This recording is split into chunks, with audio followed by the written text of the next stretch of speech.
Hi friend, আরকেটিক Bengali চ্যানেলের পক্ষ থেকে আপনাদের সবাইকে স্বাগতম। তো চলুন বন্ধুরা, আজকে আপনাদেরকে দেখিয়ে দেবো এই ভিডিওর মাধ্যমে আপনারা বয়স্ক ভাতা, বিধবা ভাতা, প্রতিবন্ধী ভাতা প্রত্যেক মাসে পেমেন্ট পাচ্ছেন কি পান না, অর্থাৎ ঠিকঠাক পেমেন্ট পাচ্ছেন কি পান না, আপনারা কিভাবে চেকিং করবেন। অর্থাৎ আপনারা অনেকেই টাকা পাননি, কোন মাসে আপনাদের টাকা বন্ধ হয়ে গেছে আপনারা জানতে পাচ্ছেন না। তো আপনাদেরকে এই ভিডিওর মাধ্যমে দেখিয়ে দেবো, আপনারা নিজেরাই কিন্তু বাড়িতে বসে ফোন বা কম্পিউটার থেকে আপনারা দেখে নিতে পারবেন 2 থেকে 3 মিনিটের মধ্যে আপনাদের টাকা প্রত্যেক মাসে ঢুকছে কি ঢোকেনি। তো চলুন, চ্যানেলে প্রথমবার হলে চ্যানেলটি অতি অবশ্যই সাবস্ক্রাইব করে পাশের বেল আইকনটি দাবিয়ে রাখবেন। ভিডিও ভালো লাগলে লাইক, শেয়ার, কমেন্ট করতে ভুলবেন না। তো দেখুন, বয়স্ক ভাতা, বিধবা ভাতা, প্রতিবন্ধী ভাতার টাকা চেক করার জন্য আপনাদেরকে এই ওয়েবসাইটে আসতে হবে, ন্যাশনাল সোশ্যাল অ্যাসিস্ট্যান্ট প্রোগ্রাম। তো এই ওয়েবসাইটে আপনারা কিভাবে আসবেন, আপনারা ফোন বা কম্পিউটার থেকে যে কোনো একটি ব্রাউজার ওপেন করবেন, এরপর সার্চ অপশনে গিয়ে টাইপ করবেন NSAP, এরপর সার্চ করে নেবেন। আপনাদের সামনে পরবর্তী পেজ ওপেন হয়ে যাবে। আপনারা প্রথমেই দেখতে পাচ্ছেন স্টেট ড্যাশবোর্ড, এই অপশনে ক্লিক করবেন। ক্লিক করার পর আপনাদের সামনে একটি পরবর্তী পেজ ওপেন হবে। প্রথমে আপনারা স্টেট সিলেক্ট করে নেবেন, এখানে স্টেট এভাবে সিলেক্ট করে নেবেন, আপনাদের যে স্টেট, আমি ওয়েস্ট বেঙ্গল সিলেক্ট করে নিলাম। এরপর অল স্কিম এই অপশানে ক্লিক করবেন, অর্থাৎ আপনি কোন স্কিমের টাকা চেকিং করতে চাইছেন। তো দেখুন, এখানে কিন্তু অনেক ধরনের স্কিম আছে। Indira Gandhi national old age pension, Indira Gandhi disability pension, Indira Gandhi widow pension, NFPS। তো এই ধরনের পেনশনগুলি আছে। আপনারা যদি সবেই দেখতে চান তাহলে এখানে অল সিলেক্ট করে রেখে দেবেন। এরপর বোথ, অর্থাৎ রুরাল না আরবান, অর্থাৎ গ্রামীণ এরিয়ার জন্য দেখতে চান না শহরাঞ্চল এরিয়ার জন্য দেখতে চান। যদি গ্রামীণ এরিয়া দেখতে চান তাহলে রুরাল করবেন এবং শহরাঞ্চলের হলে আরবান করবেন, এইভাবে সিলেক্ট করে নেবেন। তাছাড়া যদি বোথ রাখেন, দুটো এরিয়ারই কিন্তু আপনারা দেখতে পাবেন। এরপর এই যে ক্যাপচার কোডটি, এই ক্যাপচার কোডটি এখানে সঠিকভাবে টাইপ করে নেবেন। এরপর সাবমিট অপশানে ক্লিক করবেন। সাবমিট অপশানে ক্লিক করলে আপনাদের সামনে পরবর্তী পেজ চলে আসবে। আপনারা নিচের দিকে স্ক্রল ডাউন করে আসবেন, আসার পর দেখতে পাবেন ডিস্ট্রিক্ট, অর্থাৎ জেলা লিস্ট দেখতে পেয়ে যাবেন। এরপর আপনাদের যে জেলা সেটি সিলেক্ট করে নেবেন। সিলেক্ট করে নেওয়ার পর আবারও স্ক্রল ডাউন করে নিচের দিকে আসবেন।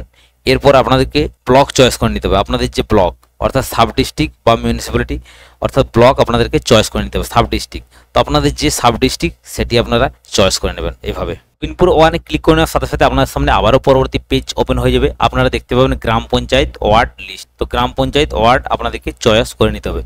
তো দেখতে পাচ্ছেন ব্লু কালারের যে গ্রাম পঞ্চায়েত বা ওয়ার্ডের নামগুলি আছে, আপনাদের যে ওয়ার্ড বা গ্রাম পঞ্চায়েত সেটি আপনারা সিলেক্ট করে নেবেন। এইভাবে আপনাদের সামনে কিন্তু আবারও পরবর্তী পেজ একটি ওপেন হবে। এরপর আপনাদের সামনে যে পরবর্তী পেজটি ওপেন হবে, এই পেজে আপনারা দেখতে পাবেন বয়স্ক ভাতা, বিধবা ভাতা, ওল্ড এজ পেনশনের যে সমস্ত ব্যক্তিদের নাম আছে তাদের নাম কিন্তু দেখতে পেয়ে যাবেন। তো প্রথমেই আপনারা দেখতে পেয়ে যাবেন স্যাংশন অর্ডার নাম্বার।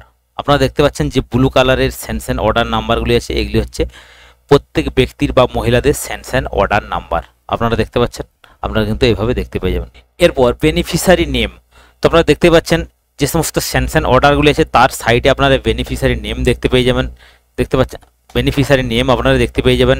এরপর ফাদার্স বা হাজব্যান্ড নেম দেখতে পেয়ে যাবেন। এরপর এজ দেখতে পেয়ে যাবেন, কত বয়স, এবং মেল না ফিমেল সেটিও আপনারা দেখতে পেয়ে যাবেন, এবং কোন স্কিম থেকে টাকা পাচ্ছে সেটিও কিন্তু আপনারা দেখতে পেয়ে যাবেন। এই যে মহিলাটি আছে ইনি কিন্তু Indira Gandhi national widow pension scheme, অর্থাৎ ইনি কিন্তু বিধবা ভাতা পাচ্ছেন, এটি কিন্তু লেখাই আছে সাইডে আপনারা দেখতে পাচ্ছেন। এরপর নিচের যে একটি স্কিম দেখতে পাচ্ছেন Indira Gandhi national old age pension, অর্থাৎ ইনি কিন্তু বয়স্ক ভাতা পাচ্ছেন। এভাবে কিন্তু আপনারা দেখে নেবেন। এরপর কিসের মাধ্যমে টাকা পাচ্ছেন, ব্যাংকের মাধ্যমে ইনি কিন্তু টাকা পাচ্ছেন। দেখতে পাচ্ছেন ব্যাংকের মাধ্যমে কিন্তু ইনি টাকা পাচ্ছেন। এরপর আপনারা খুব তাড়াতাড়ি কিভাবে খুঁজবেন, অর্থাৎ এত যে নাম আছে আপনারা কিন্তু এভাবে তো খুঁজতে পারবেন না নাম দেখে দেখে, সেক্ষেত্রে আপনারা কি করবেন। তো দেখুন ডান দিকে আপনারা দেখতে পাচ্ছেন সার্চ অপশন। এই সার্চ অপশনের জায়গায় আপনাদের যে নাম, অর্থাৎ যে ব্যক্তির নামে আপনারা খুঁজতে চাইছেন সে ব্যক্তির নামটি এখানে যখনই টাইপ করবেন অটোমেটিক কিন্তু এখানে চলে আসবে। যখনই আপনারা 2-3টি ওয়ার্ড টাইপ করবেন অটোমেটিক কিন্তু সেই নামের যে যে ব্যক্তিগুলি বা মহিলাগুলি আছেন তাদের কিন্তু নাম চলে আসবে। এরপর আবারও সম্পূর্ণ ডিটেলস দেখার জন্য, অর্থাৎ আপনারা যে ব্যক্তির নাম দেখবেন সেই ব্যক্তি কোন কোন মাসে পেমেন্ট পেয়েছে সেটি কিভাবে দেখবেন। তো আপনারা স্যাংশন অর্ডার দেখতে পাচ্ছেন এই যে ব্লু কালারে, এই ব্লু কালারের স্যাংশন অর্ডারের উপরে যদি আপনারা ক্লিক করেন না, এর ডিটেলসটি আপনারা সম্পূর্ণ দেখতে পেয়ে যাবেন, অর্থাৎ লাস্ট কত মাস পর্যন্ত পেমেন্ট পেয়েছেন। তো দেখুন যখনই এভাবে ক্লিক করবেন, ক্লিক করার সাথে সাথে তার সম্পূর্ণ ডিটেলস কিন্তু বার হয়ে যাবে। তো দেখুন এখানে আপনারা দেখতে পাচ্ছেন বেসিক ডিটেলস, বেনিফিশিয়ারি নেম দেখতে পেয়ে যাবেন এখানে। এরপর স্ট্যাটাস অ্যাক্টিভ আছে কি নেই সেটি দেখতে পেয়ে যাবেন। এরপর স্যাংশন অর্ডার নাম্বার আপনাদেরকে আগেই দেখালাম। এরপর ফাদার্স নেম, অ্যাড্রেস দেখতে পেয়ে যাবেন। এরপর স্কিম, কোন স্কিমের মাধ্যমে টাকা পাচ্ছে সেটিও কিন্তু আপনারা দেখতে পেয়ে যাবেন। এরপর এজ, জেন্ডার দেখতে পেয়ে যাবেন, এরপর লাস্ট পেনশন মান্থ অর্থাৎ লাস্ট কোন মাসে পেনশন পেয়েছেন। তো দেখুন এই ব্যক্তি যেমন জানুয়ারি মাসে লাস্ট পেনশন পেয়েছে। আমরা যদি অন্য কোনো ব্যক্তির আবারও দেখি, দেখুন যদি এই ব্যক্তি বা মহিলার দেখি সেক্ষেত্রে আমরা দেখতে পেয়ে যাব যেমন এই মহিলা লাস্ট পেনশন পেয়েছেন মার্চ 2024, অর্থাৎ এনার কিন্তু অ্যাক্টিভ আছে, ইনি কিন্তু প্রত্যেক মাসেই টাকা পেয়ে যাচ্ছেন।